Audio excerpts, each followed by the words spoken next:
My talk today is about developing the emotionally intelligent leader, examining how managers learn in the workplace. When I became a manager, I was terrified. I had no idea what I was doing. By trade, I was an instructional designer, and I was great at what I did. I was competent and I was confident. I knew I could get the job done. But the day that I became a manager, that confidence that I had didn't really convert over to being a manager. I was terrified, and I was convinced that actually a few people on my team didn't like me either. See, there wasn't a lot of support in learning how to do the job. Trial by fire was really the common method, not only for me, but my colleagues too, who are also learning on the job. But how does somebody learn to be a confident and capable manager? So to answer that question, I decided to go back to school, pursue a PhD while still working full-time as a manager to really figure that out. And so I thought the natural place for me to start being an instructional designer, right? Living and breathing in the classroom, designing training, implementing, evaluating. And I thought that's where you start, because that's where all learning happens, doesn't it? But then when I gave it more thought, I realized that that's maybe not the best place to start, primarily because I actually had designed a course myself, a supervisory leadership course that I took as a participant. And yet when I became a manager, the stuff that I learned in that classroom did not prepare me for the job. So I thought, you know what? I need to dig a little deeper. I need to do a bit more research. And what I discovered is I am not the only person who equates learning with formal education and training. A lot of people think that the way we learn comes from sitting in a classroom, or even learning, now with technology, learning from a computer, right? Learning from mobile online learning. But the truth is, we actually learn by doing the job. But yet many organizations have this very traditional approach to manager development. It's this one-size-fits-all model, right? It's not uncommon for a manager or many managers within an organization to all attend the same leadership courses usually offered through a university and expect that their managers are going to come back. They're going to be capable, they're going to hit the ground running, and they're going to be confident leaders, right? Managerial development is not actually based on their diverse needs, their years of experience, their level of confidence or ability. It's more about conforming to a mold, right? We really do think, and I'm sure you could relate to this, like knowledge is ready to wear, right? And we don't provide mechanisms to our employees to be able to support the transfer of knowledge from a course that we've gained to the workplace. Now, what does the research say? So what the research says is that 10% of how we learn to do our job comes from actual formal learning. And the other 90% actually comes from, surprise, surprise, doing the job. And this isn't only true for how managers learn. I really think this is true for how anybody learns, right? But yet a lot of organizations spend a lot of their budgetary dollars on sending people and managers to formal learning opportunities. So I'm not saying, don't get me wrong, I'm not saying we shut down our post-secondary institutions and we deplete our training budgets. But what I'm trying to say is that in order for knowledge to be gained from a classroom or some kind of a formal learning event, in order for that to be transferred to meet or fit into the workplace, further thought, reflection, and practice and learning must occur so that we can take this newly acquired knowledge that we've gained and actually transform it to fit a different context, primarily our workplace. So to assume that managers are just going to figure out how to do that on their own to support their own workplace learning, let's be honest with ourselves. That's just not realistic. Okay? According to Mintzberg and his study, managers are overburdened with obligations. This results in being overworked and doing a lot of tasks superficially. For myself as a new manager, I didn't know what to delegate and what I was responsible for doing. So as a result, I became overburdened with tasks and duties because I just did everything myself. This kind of on-the-job learning, right, became really complex and really hard and stressful for me, right? It became really increasingly difficult to tolerate. Because as managers, we need to balance the needs of our organization, right? Those quarterly targets that we have to meet. But we also have to balance that with the needs of our people, the people that come to us, that need our help, that report to us directly. So this leads me back to the purpose of my PhD research, right? How do managers actually learn to do the job and to do it well? So armed with this new knowledge, I realized I can't go back to the classroom. That is not where I'm going to get my answers. I got to look and think about a different context or setting to uncover those answers. And for me, it wasn't in the classroom. It was in the workplace. So there are 3 questions I wanted to ask. So the first question is, what are managers learning informally in the workplace? What are those knowledge, those skills, those abilities, right, that they're learning every day? And how are they actually learning it informally in the workplace? What are some of those mechanisms that they engage in to enable them to learn? And last but not least, what are some of those factors that exist in the workplace that can influence our ability to learn?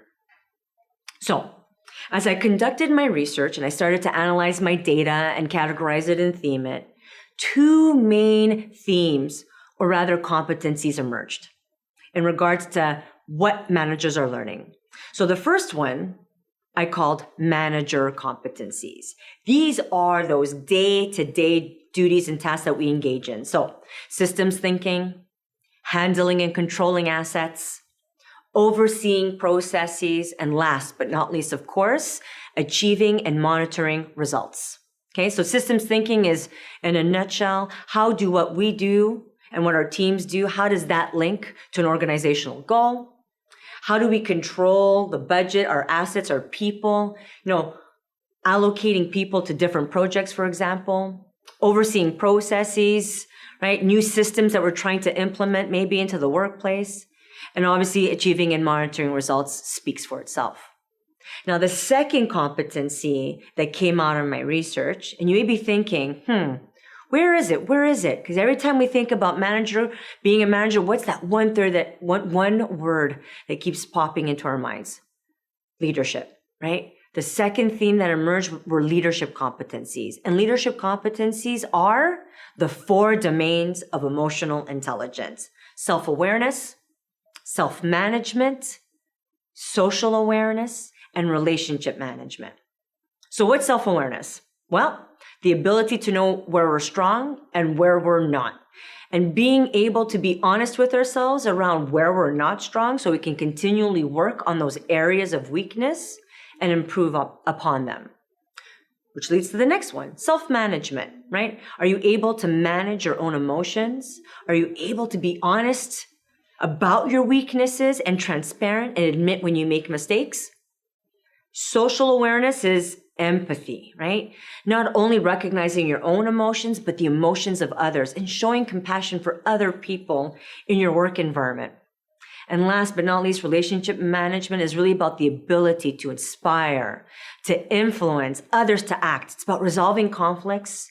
It's about fostering teamwork and collaboration. Now, what was really exciting for me as I was analyzing my data in regards to the leadership competencies was that leadership competencies developed as a prominent theme under each of my 3 research questions. Thus, leadership competencies are pertinent to the overall informal learning and development of managers. In other words, emotional intelligence influences and informs not only what we learn, but also how we are learning it. So to better illustrate what and how managers learn in the workplace, I developed a theory, which I call the workplace learning framework. And I drew inspiration from Daniel Goleman's theory of emotional intelligence, but also from Michael LaRoe's theory of informal learning in the workplace. Now, as you can see, my workplace learning framework consists of 3 circles. Although each circle looks distinct from one another, they are not. They actually interact. All the concepts within my framework interact with one another in order to enable managers to be able to learn. So let's start with the center of the circle, which is a continuum of informal learning that ranges from unconscious levels of awareness to conscious levels of awareness. So let's start on the unconscious side, which is also termed implicit learning. Now, the learning activities that fall within that side of the continuum are learning activities that are embedded in our everyday work. And as you can see, you can relate to that, right? Collaborating with others, problem solving, consulting others, and specific on-the-job learning experiences. On the opposing end of the continuum is deliberate learning. These are learning activities that usually occur outside of the immediate work environment. And we usually attend these opportunities for the sole purpose of learning. We hope that we'll actually learn something new that we can apply back to the work environment. So for example, attending a course, going to a seminar or a conference, right? We engage in these opportunities to try and learn something new knowledge that we didn't have before, okay? Now, what happens in the middle of my informal workplace learning continuum is what is called reactive learning, okay? These are processes within work that are embedded in many work activities, but the difference is the amount of conscious effort or awareness regarding the amount and quality of learning. So for example, you may engage or enter into a new position like an acting position or a secondment. You usually engage in those kind of opportunities because you want to do something different. You want to learn something different. You want to try on this new position, this new role. You want to see if you're going to be good at it. You want to try and maybe get some feedback, right? You know that you're doing it to learn something new, but the everyday work processes that you engage in, you may not always be aware that you're learning. So for example, seeking information or input, asking questions, observing others. We learn from those experiences, but we may not always be aware of it. Now, not all experience lends itself to learning. What makes an experience a learning experience is the ability to stop, to think, and to reflect on what you've learned and how it can improve your performance. Therefore, one of the primary keys to our ability to learn is self-reflection. Now, the second layer are those 4 domains of emotional intelligence that are required to develop and sustain relationships in the workplace. Emotions and cognitive processes really are linked, and they can drive a manager's temperament, especially during times of high stress. Which leads me to the final and outer layer, which is those relationships with others, right? It's about others. Others in the workplace that play a supportive role in our learning. As discussed earlier, learning in the workplace is dependent on the relationships that we form with other people, like our peers, our coaches, our supervisors, our mentors, and yes, even our direct reports. If we're able to create a learning environment that's conducive to taking risks, to feeling safe, people will be more willing to come to you and give you feedback. Now, every person in my study had a mentor. Everybody had a mentor, somebody that they formed a trusting, safe relationship with. And this mentor supported them and advocated for them, not only when they succeeded, but also when they failed. They told them like it was. They told them where they needed to improve. And getting that honest and critical feedback was important in improving their performance, which also increased their confidence. And these are things that are conducive and critical to learning. So Fuller and Unwin have actually termed this expansive workplace learning environments. And that is the key to creating an environment that's conducive to a manager and a manager's learning. So this is great, but what does this actually mean? What are the key implications to these findings? Well, there were 3 key implications, okay? For one, management and leadership, they are not synonymous terms. They are not the same thing, okay? Now, some organizations have elevated this concept of leadership at the expense of management, which has created this mindset that being a leader is better than being a manager. Mintzberg and Gosling, they wrote an article in 2003 for the Harvard Business Review. And what they said in that article was, nobody really aspires to being a good manager. Everybody wants to be a great leader. But the separation of leadership and management does have its consequences, right? Being a really strong manager, but not really being able to demonstrate any emotional intelligence can lead to a very toxic and restrictive work environment, right? Nobody likes a tyrannical leader. Nobody wants to follow those kind of people. Nobody wants to be around those kind of people. But being a strong leader, a very likable person that everybody trusts and loves to hang out with, well, that could lead to unachieved business goals too. And we all know these people, right? People that we like, people we can relate to and form a bond with. But if you need to get something done, they're the last people you give it to, right? So both are critical and important in being successful as a manager. The second implication is managerial development primarily, not only, but primarily does occur in the workplace and is dependent on the relationships we form with others. Therefore, those leadership competencies of emotional intelligence are really key and important to our ability to learn. But it can't happen on its own. We can't leave that up to chance that people will just figure that out on the job.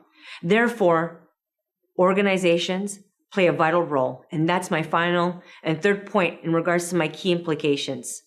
Organizations, you do play an important role in supporting the informal learning of managers in the workplace. Right? It takes time to demonstrate emotional intelligence. We're busy. We're overwhelmed. It's hard to carve out moments of self-reflection and learning and seeking feedback from others. We're kind of just doing it day to day. We're not even giving a lot of thought to our own learning. And therefore, if an organization creates some kind of a support mechanism or an informal workplace learning strategy to allow managers to give them that time to self-reflect, it's critical and it will improve their performance. Organizations that don't do that and leave it up to chance, the risk is a very restrictive workplace environment that leads to people management systems that rely on command and control, low trust relationships, and little tolerance for making mistakes. Now you may be thinking that's great, but then how do I actually design and implement a workplace learning strategy for my organization? And well, I have 3 recommendations. Now, each workplace or each organization should develop strategies that are very unique and specific to their environments, but I think these 3 strategies will get you started. So the first one is acting positions. The organization that participated in my study, it was a public sector organization, really relied on acting positions to fill permanent positions, permanent manager positions. I think this is also true for other sectors and other organizations too. So acting positions can be structured in a way to allow managers to reflect and learn from their experiences, which leads me to my second recommendation, assigning a mentor or a buddy, somebody that can support the manager's learning. As I mentioned earlier, all of the managers in my study had a mentor, and it was that individual was critical to their ability to learn. Now, assigning a mentor, you have to be thoughtful of who the mentor is. They have to have demonstrated not only leadership competencies, but those manager competencies as well, right? And you should also maybe give them some kind of formal training around manager roles and responsibilities like active listening or the different strategies you can use as a mentor to support your mentee in their learning. The last recommendation, and sometimes I get pushback on this one. It's about modifying the structure and allocation of work. If you remember, the first thing I said when I started my talk was trial by fire was the method of learning, not only for me, but my colleagues too.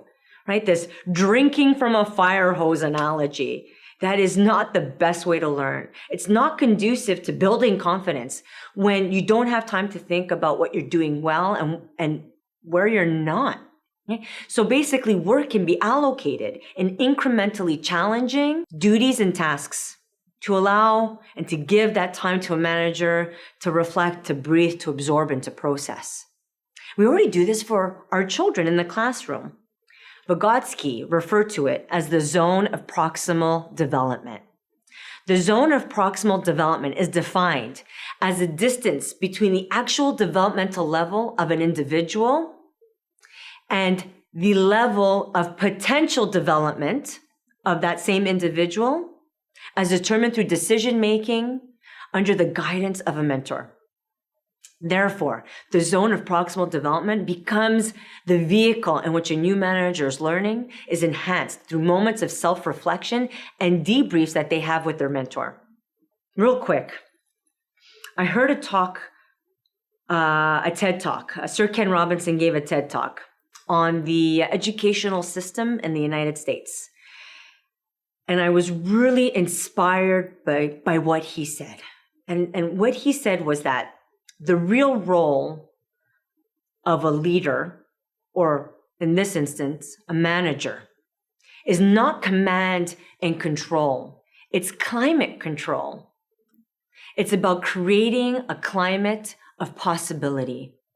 Investing in workplace learning strategies should not be seen as a cost or too time-consuming.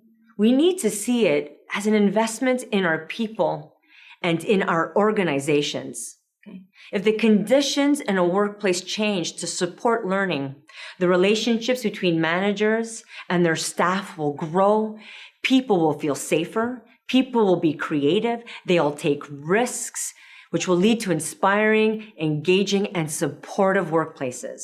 We need to lead our people and our teams in a way that if they could choose who their manager is, they would always choose you.